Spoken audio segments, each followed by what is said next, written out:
The next day, I'd promised Carmen I'd return to help her get the cafe ready for her sister's arrival. I was about to set out when I received an unexpected call from my hotel's reception desk. Apparently, another guest had asked for me by name. Curious, I took the creaking elevator up to the top floor and made my way to the room number they'd given. I knocked. Are you here about the camera? It's about time.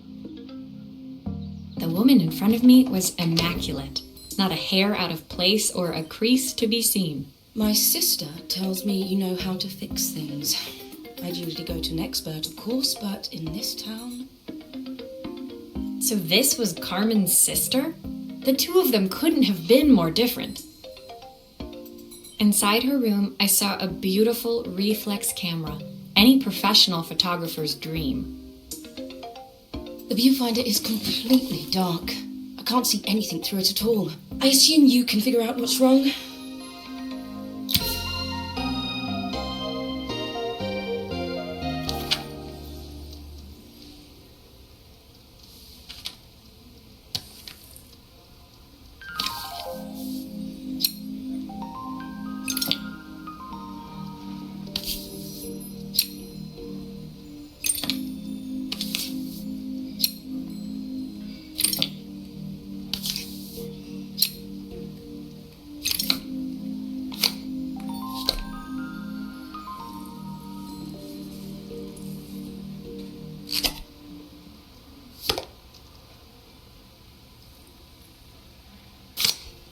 I don't suppose you've fixed anything this valuable before.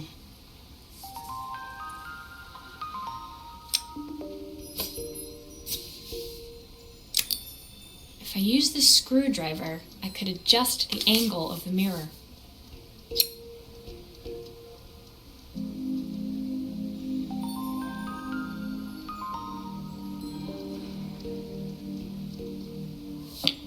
Perfect! Now the viewfinder should be working.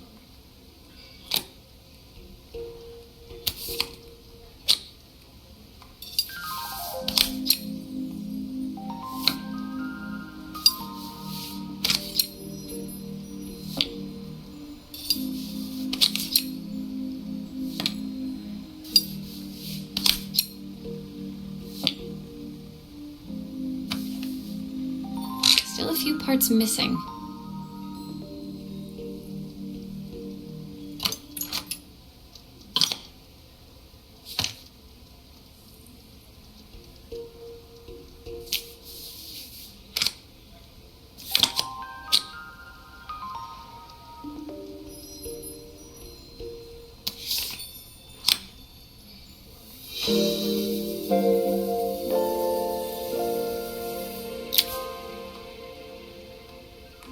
I felt a pang of envy as I handed the camera to Helena.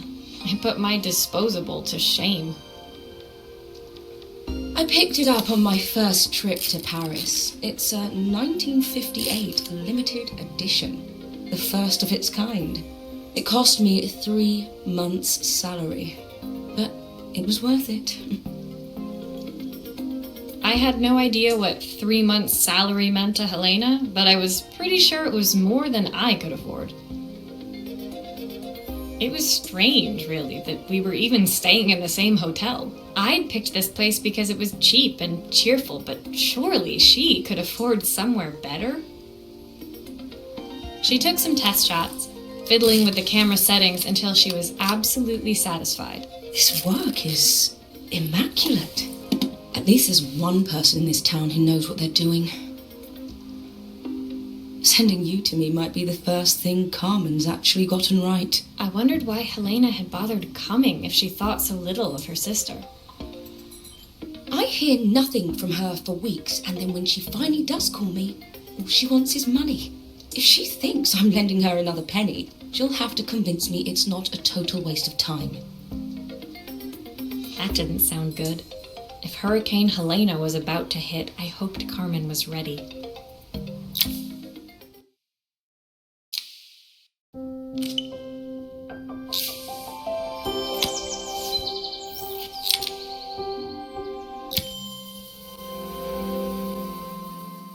The sun was setting over Bellariva by the time I reached Carmen's cafe. From the outside, it looked as quiet as ever, but inside, I found Carmen cleaning like her life depended on it. Maria! Oh, don't mind all of this. If Helena finds one speck of dust in here, I'll never hear the end of it. Carmen seemed pleased to see me, but I sensed the fidgeting tension beneath each sweep of her mop. Trying to live up to the standards of someone like Helena seemed like an impossible task. I hope you didn't mind fixing the camera for her. She was furious when it broke. I really need this to go well. If she doesn't lend me the money, I don't know how long I can keep this place going.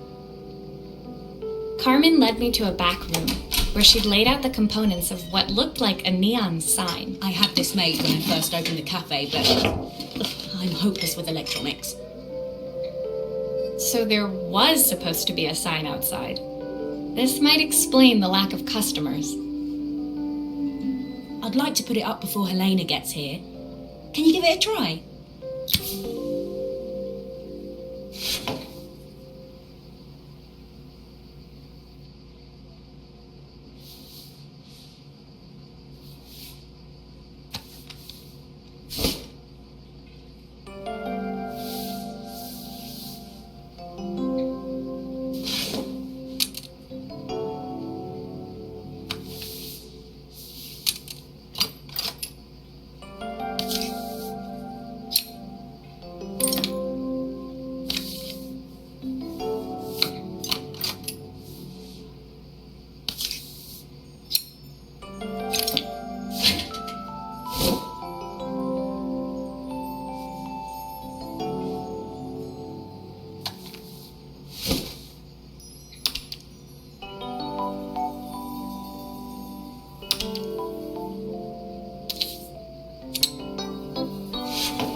Flashes, it'll really catch people's eye.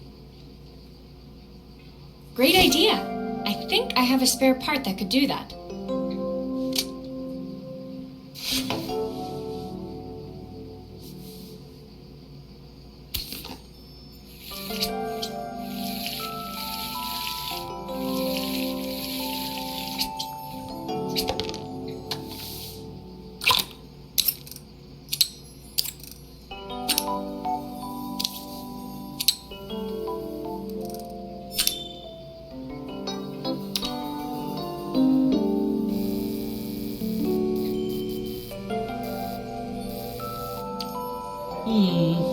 It still needs something else.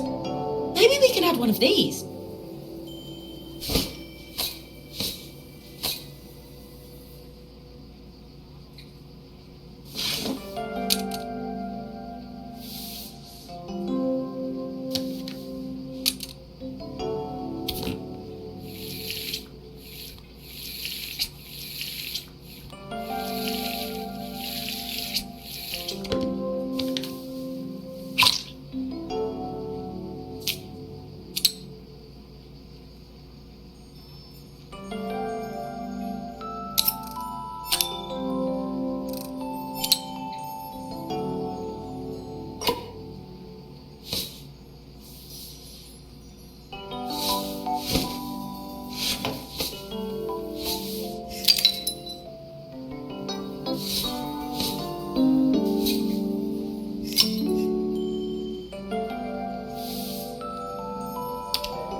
It works! I'll screw everything together again and you'll be set.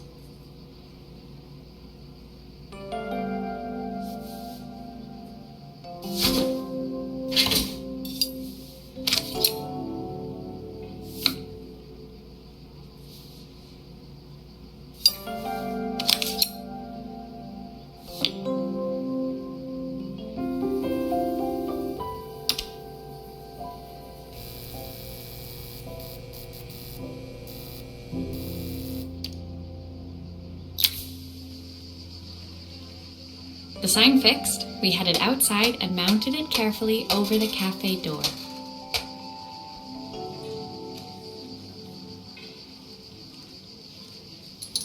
Oh, that's perfect, Maria. It looks just how I imagined it. When I had this sign made, it all seemed so simple. Oh, I can't believe I might have to give it all up. I hope I've done enough. The smile froze on her face as she spotted something over my shoulder. I turned to see. Of course, my sister owns the only cafe in this entire town that isn't actually open. For better or worse, Helena had arrived. Carmen opened her mouth to explain, but Helena swept indifferently past her. Finally pausing in the doorway, she turned back towards Carmen. The first thing we're doing is getting rid of that hideous sign. And with that, she disappeared inside. I hoped Carmen's chances of saving the cafe hadn't disappeared with her.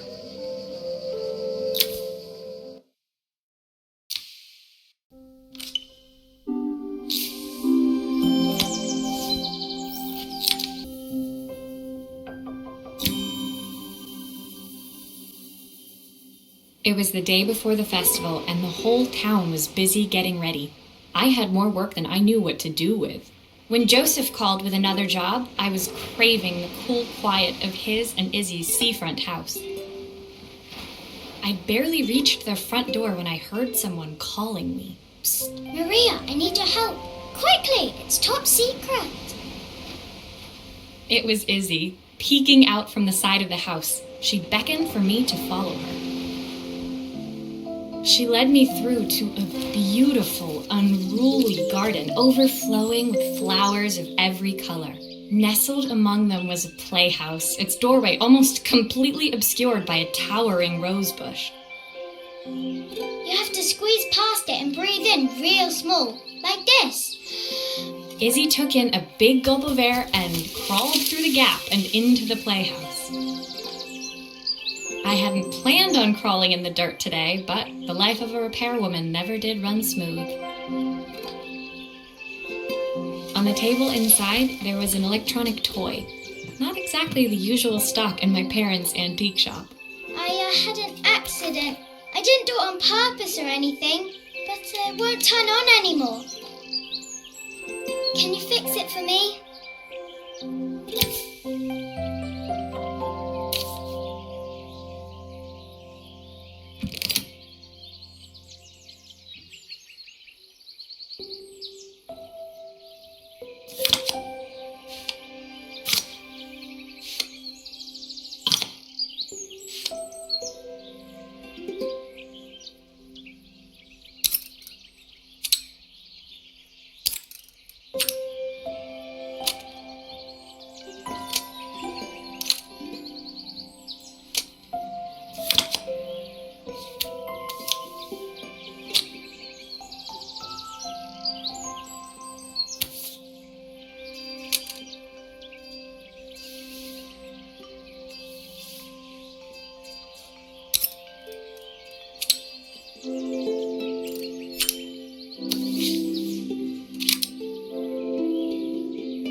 grown-ups play games as well?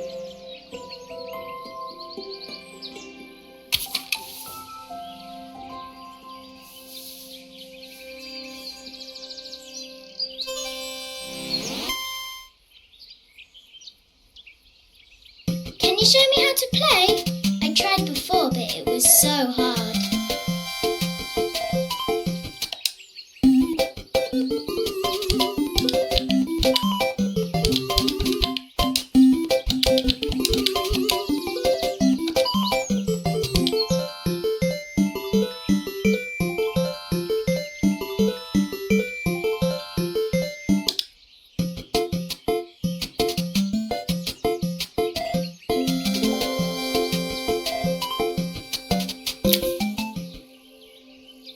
Her toy fixed, I watched Izzy retreat into its screen, taking refuge in a 3-inch world of her own.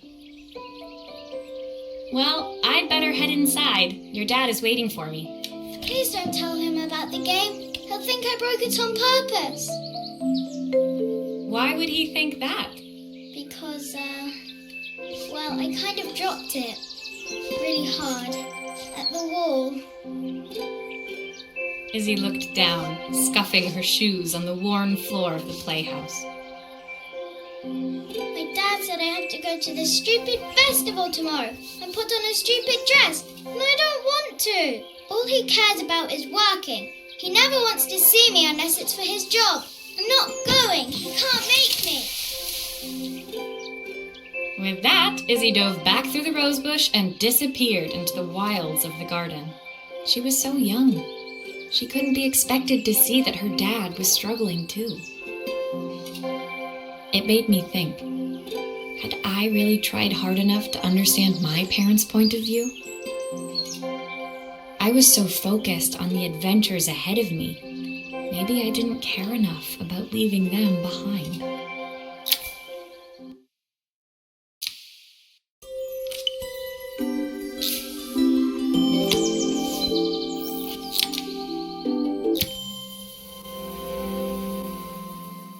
Leaving Izzy hiding in the garden, I walked around to the front of the house and rang the doorbell. It was only then I noticed my favorite overalls covered in grass stains. I scrubbed desperately, but it was too late. Maria, what are you doing? What happened to your clothes? I was, repairing a lawnmower. How unusual. Well, do come in. The job I've got for you is a little more delicate. Totally embarrassed, I walked into an orderly room filled with papers and ledgers. So this was his office. You must be so busy getting ready for the festival. Are you looking forward to it? Of course. It's traditional for the mayor to judge food from every cafe and restaurant in town. I'll be declaring the best chef in Bella Riva by this time tomorrow. Speaking of which... He unclipped the watch from his wrist and very carefully handed it to me. I'll have a tight schedule to follow, but my watch stopped working a while ago. Could you see if you can make it tick again?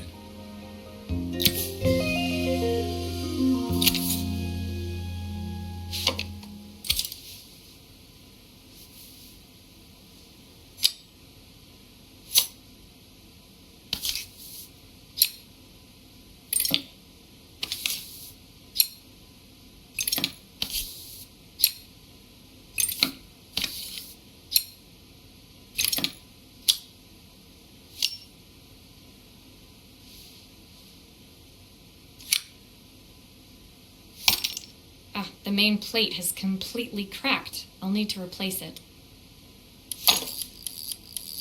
The cogs look good, though. If I'm careful, I can reuse those.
Are you sure it will all fit back together?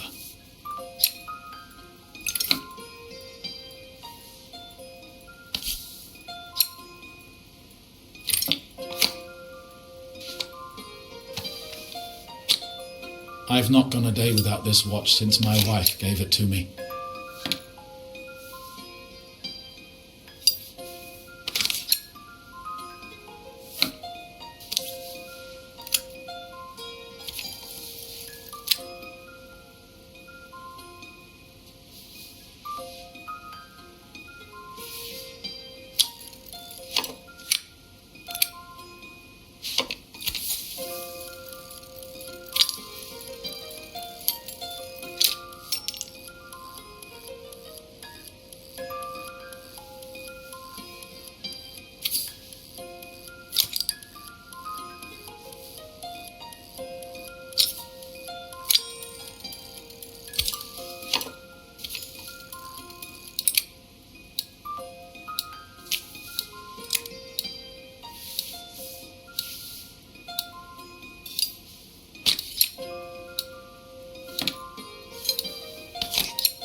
As I handed the watch back to Joseph, my fingers traced over the engraving on the back. I hoped fixing this was one small way I could help him move forward. I can't believe it's working, Maria. Thank you. My wife was a brilliant woman. Feeling this ticking on my wrist, it makes me feel like she's still here. Watches measure minutes and hours like they're infinite. I didn't know we had so little time. Even with Isabel, I barely see her. And when I do, she acts like she hates me. Just then, the phone rang. Even when he was at home, his work was never done. Sorry, Maria. I have to take this. I'll see you at the festival tomorrow. As I left, I turned and saw him pacing the floor of his office, his watch glinting in the afternoon sun. I hoped its quiet ticking would at least bring him some peace during the busy days to come.